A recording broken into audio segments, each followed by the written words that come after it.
Everyone, we're back, and it's round 2 of the wrestling match between the producer and myself.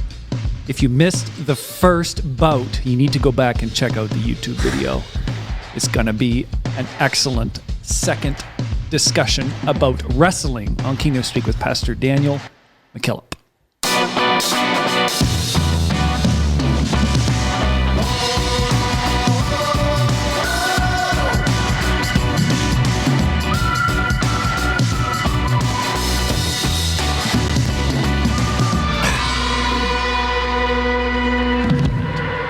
Control the bump. Welcome back, everyone. I'm feeling particularly good about this round. Yes. How you feeling over there? I'm feeling good. You're feeling confident? Well, yeah, I won round 1, so I'm feeling very confident. You know you can't win the fight in one round unless you knock me out, right? Correct. So KO. I'm still here. Just saying. Still in the fight. Prepare. Yeah. There, we'll get that out of the way. Wow. Listen to this. These reviews about Bible bombs and the co-hosts and stuff are catching on. This review says this: keep them coming. 5 stars. Enjoy all the Bible talk. I love the different angles the scriptures are delivered from, and I can't wait to hear the next bomb. Well, there it is. There it is. And that One is for you. That is from the Hannah's 238. Did they put in there how to pronounce the name? No. I said the Hannah's 238. That's pretty self-explanatory. So we'll say amen to the Hannah's. Can I get an amen? Amen. Can I get a hallelujah? Hallelujah. We put out a lot of content. I say a lot. It's 1 episode a week, which doesn't sound like a lot, but it really it is a lot of content. As you are the creator of the content. Just to say, you said we. Who is we? Well, I take it and spew it out secondhand. It doesn't sound like a lot until you start a podcast. When anybody's talked to me about starting a podcast, that's been the one thing I've said. You got to have more than your 5 ideas. That'll get you. That'll get you halfway through the first year. Wow! Yeah. Oh my goodness! That's true. Come on. And I was just reminiscing after the first episode. I think this content we're talking about, I don't know how it will rank in the charts, but this is some good stuff right here. I think it's a topic that will resonate with podcasters. You know, the struggle, improving your daily life, applying it to where you're at. And the deconstructing of the stigma associated with struggling. Because everyone does. Just not everyone admits it. And if we're not careful, we will make that the standard for victorious living. Right. Is whether or not we wrestle and struggle. And remember, hopefully that's what's taken place here, is we're able to change that perception. I never forget Pastor Urshan at Connection when he was talking about being in the car he's talking about his dad, right? Yes. And yes. His grandfather. Grandfather, right. Grandfather, yes.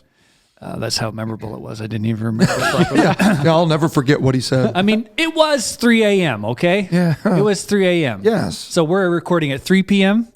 It's 3 a.m. A slight difference. By him talking about how seeing the man, probably that wasn't the same as... What did he talk about, the 5% rule? The 5% humanity? I wasn't listening at that point. You checked out? I was catching a battery for a light, or...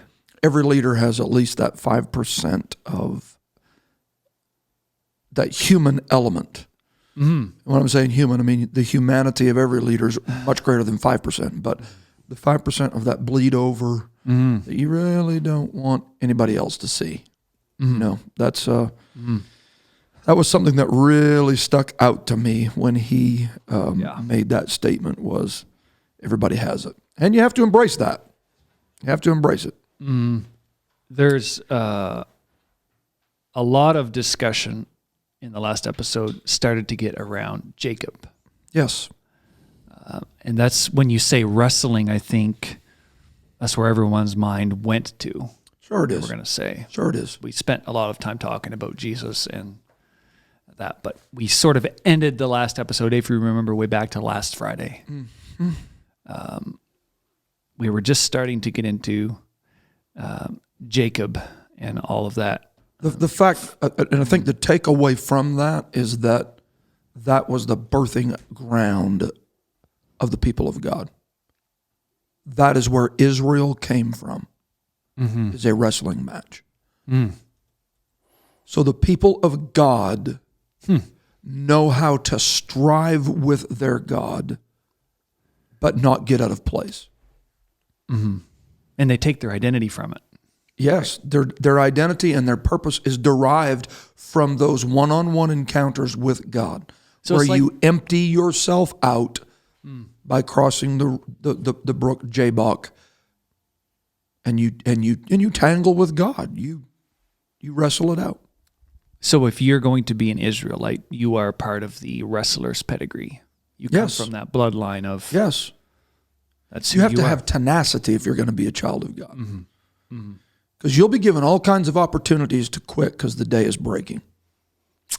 Well, yeah, well said. Right? Here's an exit strategy. A convenient excuse? Yeah. How bad do you want the blessing? Not just the blessing from God, but the identity from God. And so it makes you hang on through the darkest part of the night without throwing in the towel.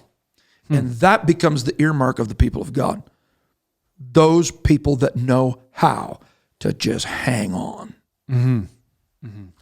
So I think this is a perfect segue into the next part of this discussion. Wrestling in and of itself is not organically beneficial. It is who you're wrestling with that makes it beneficial. All right. What do you mean by that? So he is wrestling with an entity that supersedes him, that is superior to him, that is stronger than him, smarter than him, right? It's a representative from another dimension that he's not in, another world that he's not in, another sphere that he's not in. It's a heavenly being that he is tangling with at that moment. Okay, you don't want, and so we're going to talk about this because if we're not careful, we'll think wrestling in and of itself can bring about positive outcomes. No, you can wrestle with the wrong thing. All right. Fair so enough. the apostle says, "We wrestle not against flesh and blood." Yeah. Right? You have to know what not to tangle with. So we're not trying to wake up this arbitrary, random, tackle anything you see and try to wrestle it to the ground. Oh my. Right? That's right. So when you understand that, it's important that you wrestle with the right thing. So if you wrestle with something, let me say it this way. If you wrestle with someone or an entity that is inferior to you, that seldom teaches you anything and often awakens the bully tactic in you where you dominate the playground. Correct. Okay? It's the thing that every parent has to watch in their 13-year-old child that is grappling with manhood, if it's a male, where he is wanting to drop down 2 or 3 levels to the 10 or 11-year-old guys. Where he can always win. Because he wins at everything. Right? He doesn't want to hang around with the 13-year-olds that are better at him in certain areas, or for sure be around the 16-year-olds. Who teach him a lesson every time. Teach him a lesson. Okay? And that's the problem I have. I'm always stronger than everyone around me.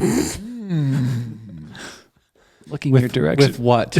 Your odor? Oh, slam. Oh. Slam. He's looking at the buttons, not sure which to push. Yeah. Oh my goodness. Yeah, that was good. That was well played. Take a breath mint and move on. Yeah.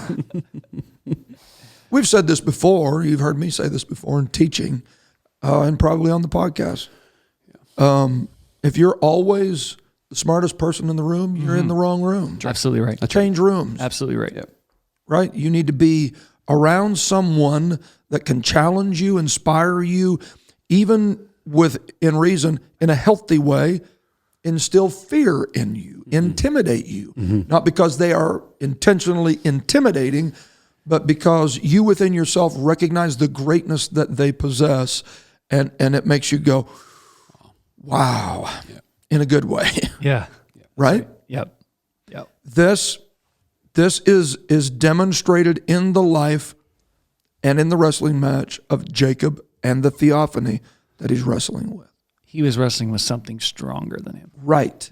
He wrestled with something that, here, how about this, that knew his weaknesses Oh, yeah. and knew where to touch him.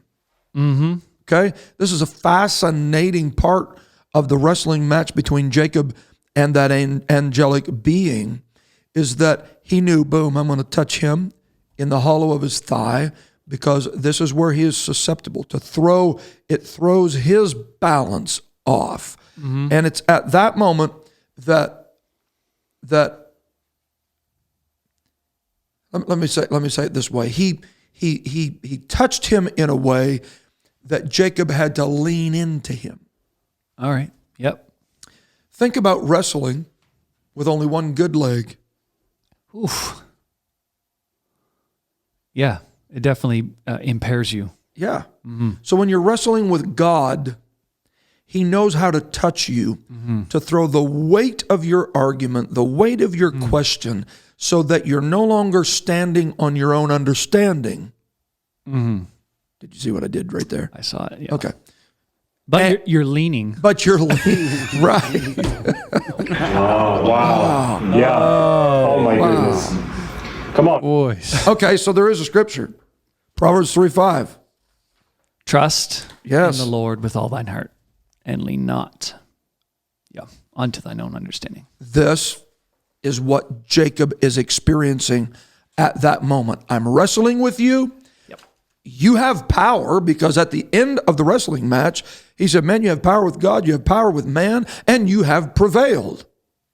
So clearly there's a power, there's a structure of power that Jacob possessed that was that the theophany was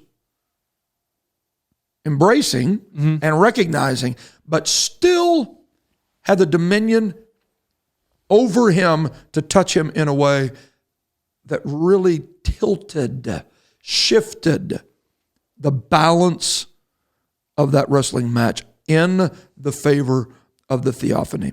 You need to have people in your life that you wrestle with that know how to help control you.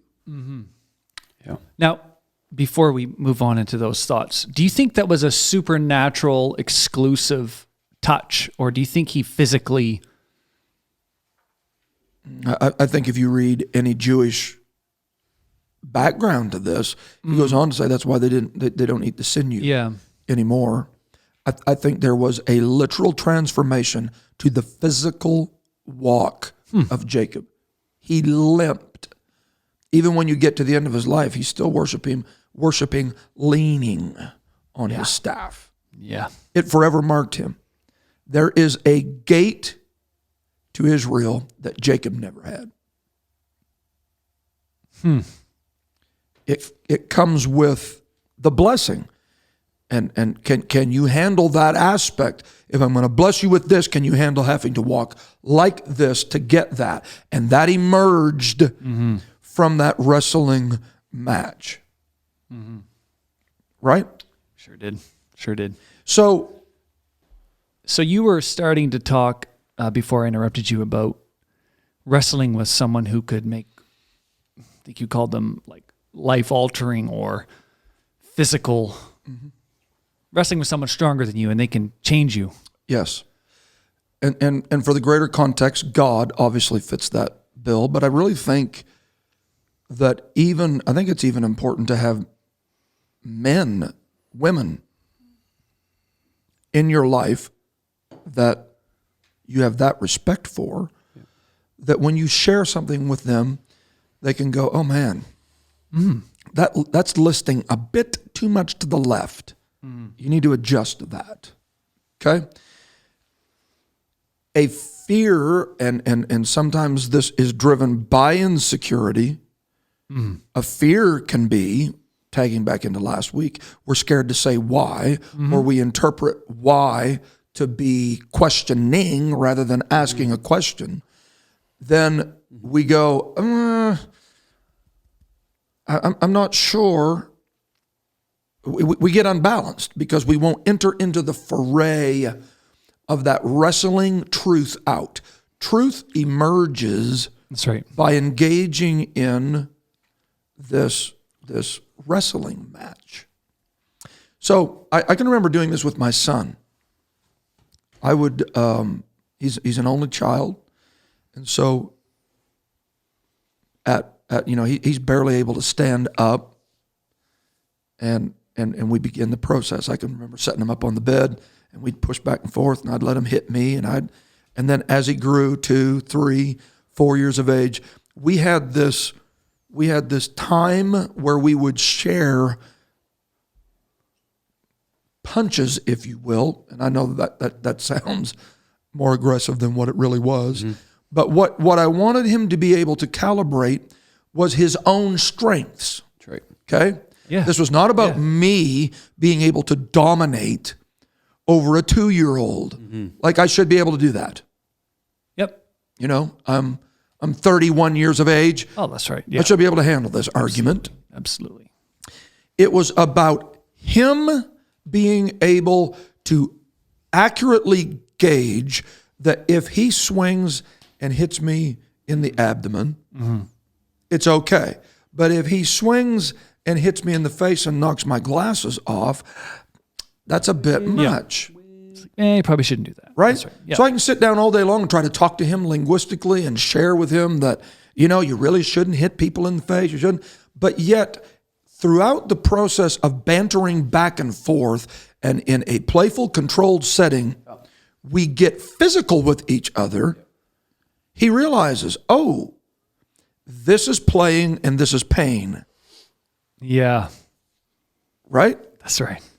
And up to this line is okay, but anything over that line is something that's problematic. And the only way to really find that invisible line between okay and not okay is to physically wrestle it out. And you become a better person Right. by wrestling. Yep. And it's him engaging with someone that is disciplined enough to not use their strengths to hurt him while he's learning the value of his strengths. Yes. Right? Yes. Yes. This is what the theophany is doing with Jacob. Jacob couldn't touch the theophany in his thigh No. and affect him the same way that the theophany touched Jacob in the thigh and it affected him. Right. You see what I'm saying? I do. So, Yeah, totally. So it's a matter of you don't find those boundaries by wrestling with an inferior. You have to stop surrounding yourself with yes men and immature men that you can dominate with and take this level to, why is God allowing this to happen? Ask the right person that. Exactly. Somebody will tell you what you don't want to hear. Right. The cheater in Jacob, the supplanter in Jacob, the lack of character in Jacob that is after what God has promised him, but from men, needed to be confronted and addressed by a superior.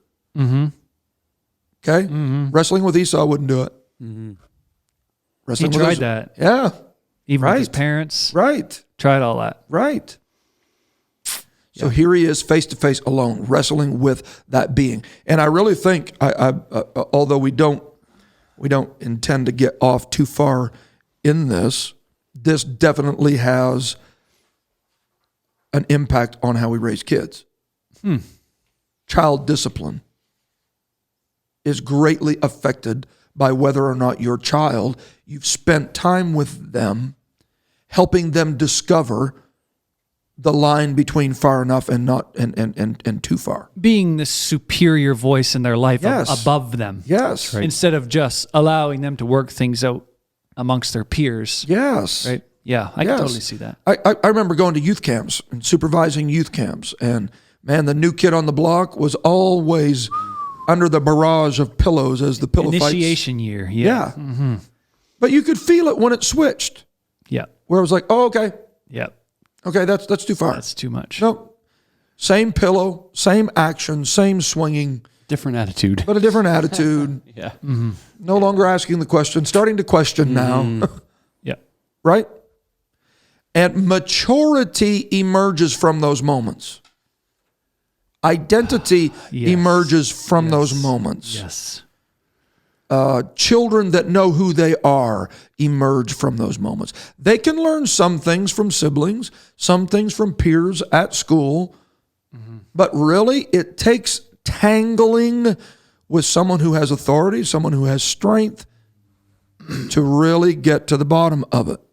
I'm sure you've heard, maybe as a third party, you travel a lot. So if you sit in an airport terminal, you can learn so much about people. Oh. Good and bad, I would say. And Oh. yeah, the despair of humanity. Right. But you hear people talking about something and they are so sold on an opinion or a set of facts. And I've said this to myself, no one has ever challenged them on that and said, Right. is that actually Right. what you think happened? Or they're talking about something in the news or politics. And it's like, you do see you really this. think that? You see this all the time with Ben Shapiro being confronted over his views on some moral point, and someone's standing there. They're trying to formulate an opinion, but man, they're not landing anything because he just keeps throwing it back. They're wrestling with a superior at that point. Right. And you see truth emerge in those moments where they either in disgust because their arguments are too weak, walk away when they realize I'm a doofus. I'm not delivering here. Or else there's that moment where you can see it dawn on them. Oh, whoa! I see what you're saying. I think you've said that before. You can argue, but you don't have to be argumentative. Right. Right. Right. That's right. Yeah. Right. So, yeah, you may not fully understand it, but that doesn't mean you have to just... So there's things here that I've written down. These emerge out of wrestling, even with your children. Yeah. Okay, you're teaching that child, that infant, even crying is okay, but this much is too much. Yeah. Throwing a toy is okay, tossing a toy, dropping a toy, but casting it viciously across the room, that's no. It's too much. Too much. Too much. Too much. Yeah. Crying is okay, screaming is not. Expressing ownership is okay, but not sharing is not. Being disappointed is okay. Mad is too much. Well, this stuff works for adults. Well, you didn't have to bring up the obvious. Now let's talk about the kids. And to your point, disagreeing is okay, but being disagreeable is not. Yeah. There you go. Yeah. Stop. Right? Yep. The difference between being disciplined and being disciplined. That's what emerges out of it. The difference between being right and being argumentative, between speaking the truth and being obnoxious, between saying something funny and saying something offensive, between being concerned and being nosy, between being smart and being an academic snob, between being victimized and being a victim. Big one. Big one. Right? I'm not hearing any Bible bombs here. This is where you have to We're in the wrestle. truth zone right This now. is where it's at. Yeah. You have to wrestle to get this. Yeah. Okay? Interestingly, in the marriage, so in the same house, Jacob's wife, Rachel, who he is the one that he fell in love with, and the one that Laban, shystered him out of. Right. In that particular case, Laban was a little quicker on the draw. Oh, than yes, he Jacob, was. Right? Oh, yes, he was. I think what Jacob failed to realize at that moment is that there's other people that are smooth in the world besides me. True. That's right. Right? True. There always is. When you step into the arena of who can out-cheat the other guy, look out. There's always guys that a little better. Yeah. And Laban got him on that one. And so now Jacob is married to Leah, who by his own definition is the ugly one. Okay? Rachel's the beautiful one that he fell in love with. But Leah is more fertile. And so she's having children. And Rachel is intimidated by the lack of her ability to have children. Now, you have the passage there, Genesis chapter 30. Genesis 30, verse 1. And when Rachel saw that she bare Jacob no children, Rachel envied her sister, and said unto Jacob, give me children, or else I die. So she says to Jacob, give me children. And Jacob's anger was kindled against Rachel. And he said, am I in God's stead, who hath withheld from thee the fruit of the womb? So in other words, now here is a very obvious point to me. But this is what emerges if you wrestle with the wrong thing. Your questions don't even make sense. You get mad at the wrong people. Jacob is not the problem here, Kingdom Speak listeners. Jacob, I understand we have a mixed audience that listens to us here, but Jacob and Leah are producing children. Right. Yeah. Jacob is not the problem. So why, Rachel, are you running back? We know you're mad at Leah, but you're going back to Jacob and blaming Jacob for the lack of your fruitfulness. That's not how it works. That is not the problem. That is not the problem. So because she is, what we'll find out here in a few moments, wrestling with the wrong thing, it affects the questions that you ask. And you get upset at the wrong people. Yes. And you don't get the answers that you're desiring. Okay? So notice what she brings to the table as a solution. So she said, behold my maid Bilhah, go in unto her, and she shall bear upon my knees, that I may also have children by her. And she gave him Bilhah her handmaid to wife, and Jacob went in unto her, and Bilhah conceived, and guess what happened? And bare Jacob a son. And Rachel said, God hath judged me, and hath also heard my voice, and hath given me a son. Therefore called she his name Dan. As if God had absolutely anything to do with what had just happened. This is not a God thing.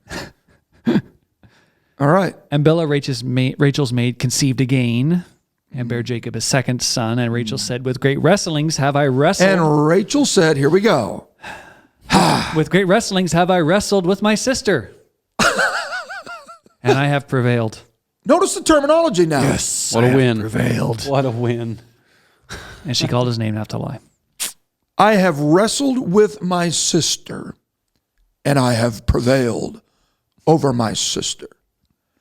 Now, ma'am, you still have a barren womb. You just have stepchildren. Yeah. And you call that prevailing. Exactly. So do you see how your outlook isn't even right? You're not. You're running around with a child on your hip that Bilhah bore, and you're bragging to your sister that you're wrestling with. Look what I've gotten. Oh, man. It doesn't make any sense. And so I've wrestled with my sister, and I have prevailed over my sister. This underscores the point that when you wrestle, you don't get positive outcomes from wrestling with anybody. You've got to wrestle with the right person. The right people. That's right. So I'm not wrestling with my brother who's having greater revival than me. I'm not wrestling with my sister who is being more productive than me. Okay? Wrestle with somebody who can change it for you. Yes. What would have happened if she would have wrestled with God? Because before it's over, God does open her womb. And she does have children.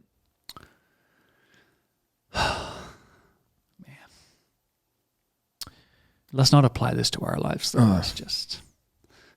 Now, the terminology is the same terminology that is used by the theophany in the wrestling match between Jacob and the angel. The angel says of Jacob, Jacob, you have power with God. Mm-hmm. As a prince, you have power with God. I think this is also notable. As a prince, you have power with God. Not as a king. True. Wow. Yeah. Second in command. So you do not have absolute authority. You're just strong. You have power, and you've wrestled with God. And you have power with men, and you have prevailed. Wow. The question that you've got to ask yourself is this: what did Jacob prevail over? Rachel tells us she prevailed over her sister. But when the theophany said, Jacob, you've wrestled and you have prevailed, what comes out of that in this is what I'd like to throw out for your consideration, is that Jacob did not prevail over the theophany. All right.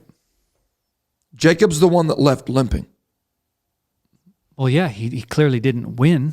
So Rachel may have prevailed over Leah in her own jaded view of the metrics by which she was measuring prevailing. Mm-hmm. Jacob left the wrestling match with a limp and a blessing and an identity.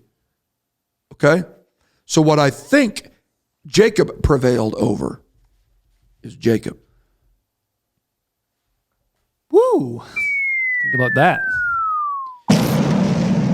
He didn't prevail over Esau. Esau wasn't there. That's right. He didn't prevail over the theophany because the theophany left. That's right. What Jacob prevailed over was that old nature in himself of trying to wrestle from men what you can only wrestle from God. Wow. That's a good observation. The problem all along was Jacob, wasn't it? Painfully so.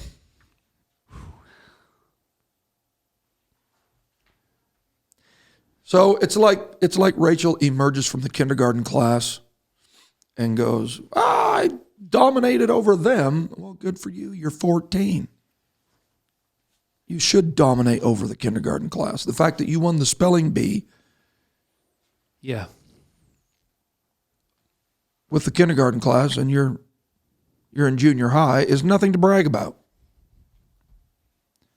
But leaving a wrestling match with God and having something tangible to hold on to, that's a different story. And so we see this one more time in another example in the life of Job, where Job has just lost everything. He's lost his children. He has lost his business. He's lost his finances. His wife is even encouraging him to curse God and die and throw in the towel and it's over. And at that moment, sitting on an ash heap, scraping boils, trying to hold it together until he can heal up, he looks up. He's all alone. Notice that again? Forsaken. And he looks up and here comes some friends. And did things go from bad to worse? A good exhibition on why you shouldn't wrestle with your equals, because clearly when you go through something like this. I've often said this. Job was obviously good at running a business and very poor at picking friends. Man. So they all gather around him and they just look at him. Would you look at that? Yeah, would you just look at it? That's dating I yourself. wonder if there's anybody in our I don't audience think there's that many. just recognize what you did right there. Would you just look at that? Look at that. If you know what that means, If you know, got to you know. chime in. If you know, you know. Yep. Just look at it. That's good. And they stare at him for 7 days. That's a long time, bro. Come on. That's a long time. Come on. And then when they opened their mouth up, the only thing worse than the silence was what they came up with. Things not to say to your friends when they go through bad stuff. Yeah. Yep. And there emerges an entire book full of this wrestling match on a contemporary level where they're trying to find out amongst themselves what God has against Job. Well, Job, there must be something in your life you're doing wrong, Yeah, exactly. right? And when Job tries to defend himself, they accuse him of being self-righteous. They accuse him. And for the entire book, they're circling the drain because they're wrestling on a contemporary level. And there's some things that can only emerge from wrestling with God. That's it, man. That's it. And finally, in Job 33, Elihu says to Job, Behold, verse 12, in this thou art not just. I will answer just thee. found out what it is. You're not just in this one area. I will answer thee that God is greater than man. What an observation. Yeah. Wow. Wow. Yeah. Oh my goodness. That'll preach a Come on. while. Wow. Why dost thou strive against him? For he giveth not account of any of his matters. For God speaketh once, yea, twice, yet man perceiveth it not. So Elihu looks at Job and goes, man, why are you even trying to get an answer out of God? Exactly. Why strive with God? That is an improper humanistic viewpoint. Do you think he was saying, how come you didn't ask me? Well, evidently, I'm trying to help you here, you know? Yes, I have all sorts of opinions about why you're going through what you're going through. Yes. Yeah. Yeah. Why ask Don't God? talk to God about that. The response at that moment, and kudos to Job for just not rising to the bait and responding to everything foolish these men were saying. But the proper response to this is because there's nobody else in my life worth wrestling with right now. If anybody knows why I'm going through what I'm going through, it's God, Elihu, and it's not you. And clearly Job knows that. Right? The Lord giveth, And the Lord taketh away. yes. Not you bunch of scoundrels. So, anytime Job would bring up his righteousness, they'd point out his failures. He'd bring up his generosity, they'd say he's stingy. Right. They'd bring up his morals, and he would say he was immoral. I mean, it was just this vicious cycle of nothing emerging from the wrestling match that would provide any solutions or answer or comfort to Job's situation. And notice what happens in Job 38. Job 38:1 says, Then the Lord answered Job out of the whirlwind. Now, I know that there's all kinds of applications here for the whirlwind, but I just for the sake of today, humor me. Could it be that God literally looks and goes, out of this whirlwind of chaotic dialogue that's going on in your life, Job, listen to me for a minute. Like somewhere at the point, you can read from Job 33 to Job 38, somewhere Job tuned them out. Right. And started talking to God while they were talking to him. That's right. And God went, hey, Job, wrestling with me is okay. Yep. You've been asking me questions. Now I got a few questions for you. Now you got to be ready. Right. When you start wrestling with God, he knows where to touch you and how to speak to you to get you to respond. What did he say? Who is this that darkeneth counsel by words without knowledge. That is the divine smackdown on everything that had been happening in the conversations up until this point. You guys are darkening counsel with words without knowledge. So in other words, God's looking at them and saying, the only way you could say less is talk more. You're literally getting nowhere with this counsel, Job. So gird your loins up like a man. For I will demand of thee, and answer thou me. Yes. Where wast thou when I laid the foundations of the earth? Declare if thou hast understanding. Who hath laid the measures thereof, if thou knowest, or who hath stretched the line upon it? Whereupon are the foundations thereof fastened, or who laid the cornerstone thereof? Rapid fire, he starts shooting questions, never giving Job any opportunity to answer to them because Job had no answer to them. Just remember, when you start asking God questions, he has a few of his own. And that exchange between Job and God recalibrated Job's outlook. But he didn't address little Eli, did he? No, he didn't. He didn't. No, he didn't. So for the sake of time, what I want to lift out of this is wrestling with men will never give you the answers that you can only get from wrestling with God.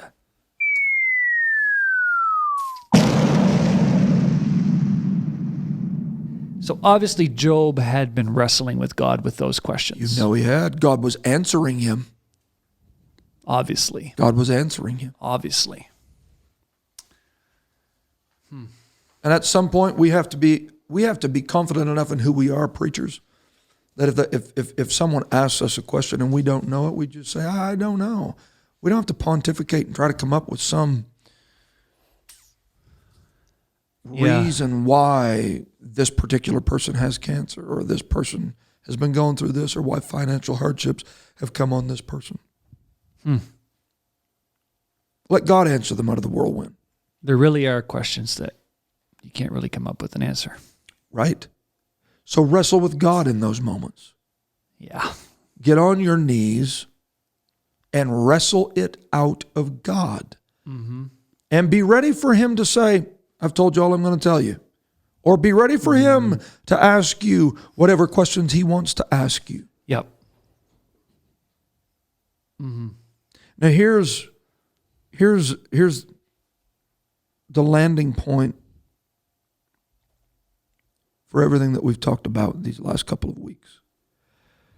When Jacob emerges from this wrestling match, the theophany says, as a prince you have power with God and with man and have prevailed, I believe, over himself. You've conquered this. You've conquered this propensity to lie to get a blessing, to sneak to get a blessing. You've conquered it. You prevailed. There is no person worth prevailing over any more than yourself. If I can prevail over me, the majority of the problems in my life will resolve if I can get control of me. That's the truth.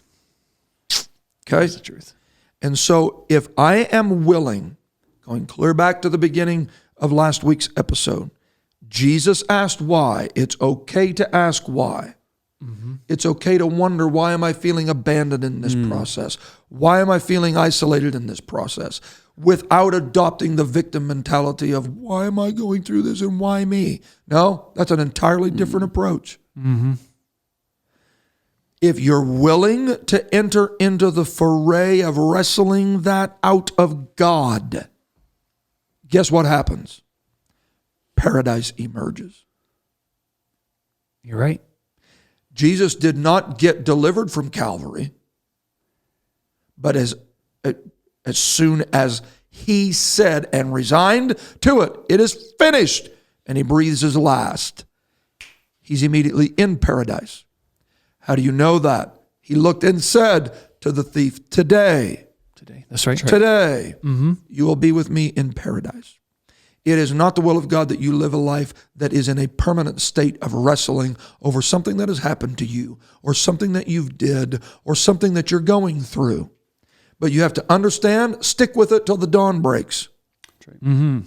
Stick with it until God answers you out of the whirlwind. Stick with it until he opens your womb. Stick with it. And on the other side of that, Job, is a blessing that trumps anything that you've ever experienced so far in your life. On the other side of this, Jesus, this abandonment that you're feeling right now, hanging between heaven and earth, is a paradise that is waiting to receive you. On the other side of this, Rachel, is your own child, not Bilhah's child. Yours. Right. Yours. And so if you are willing to endure the wrestling, your identity will emerge from this. Purpose will emerge from this. You are not losing the fact that you are a child of God because you have questions. But get on your knees and talk to God about it and ask the right people. And that can include your pastor, and that can include a mentor. And young person, that can include your parent, and that can include someone that you trust, a youth pastor, a youth leader. To use a secular term, a life coach. But ask somebody that can help knock the edges of your unbelief off, reinstate the lack of trust that you have, further solidify the faith that you feel is shaken by what you're going through.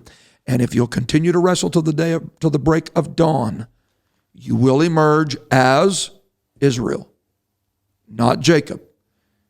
And you will have power. And notice this, when Jacob leaves that moment, the theophany says he has prevailed. Do you know what Jacob said when he left that moment? There's something special about this place. This place, my life was preserved. He did not leave beating his chest saying, I have power. I have prevailed. Different He outlook. left saying, my life was preserved. You need to wrestle with God until your life is preserved, and you will have paradise again.